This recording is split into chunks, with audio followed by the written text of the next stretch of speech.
छठ पर्व या षष्ठी पूजा कार्तिक शुक्ल पक्ष के षष्ठी को मनाया जाने वाला एक आस्था का बड़ा पर्व है। दिवाली के 6 दिनों बाद छठ पूजा की शुरुआत होती है।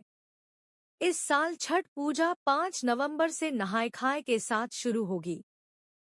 इसके बाद छठ पर्व 4 दिनों तक चलते हुए खरना, संध्या अर्घ्य, रात कालीन अर्घ्य के साथ 8 नवंबर को समाप्त हो जाएगा। छठ पूजा की शुरुआत कैसे हुई? इसका जवाब हमें कई पौराणिक कहानियों में मिलता है। पौराणिक कहानियों के अनुसार त्रेता युग में माता सीता और द्वापर युग में द्रौपदी ने छठ पूजा व्रत रखकर सूर्यदेव को अर्घ्य दिया था।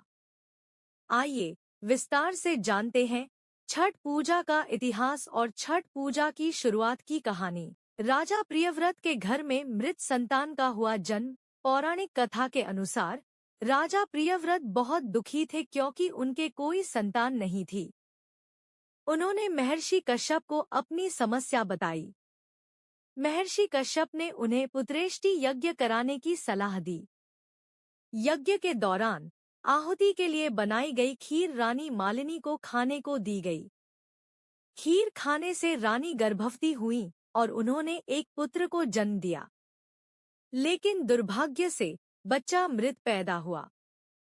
देवी पष्ठी की कृपा से प्राप्त हुआ पुत्र राजा प्रियव्रत पुत्र के शव को लेकर श्मशान घाट गए और दुख में डूबकर अपने प्राण त्यागने ही वाले थे कि तभी ब्रह्मा जी की मानस पुत्री देवी षष्ठी प्रकट हुई। देवी ने राजा से कहा, मैं सृष्टि की मूल प्रवृत्ति के छठे अंश से उत्पन्न हुई हूँ, इसलिए मेरा नाम षष्ठी है।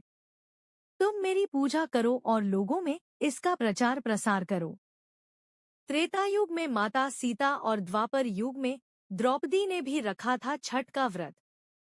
रामायण की कहानी के अनुसार जब रावण का वध करके राम जी देवी सीता और लक्ष्मण जी के साथ अयोध्या वापस लौटे थे, तो माता सीता ने कार्तिक मास की शुक्ल पक्ष की षष्ठी को व्रत रखकर कुल की सुख शांति के लिए षष्ठी देवी और सूर्यदेव की आराधना की थी।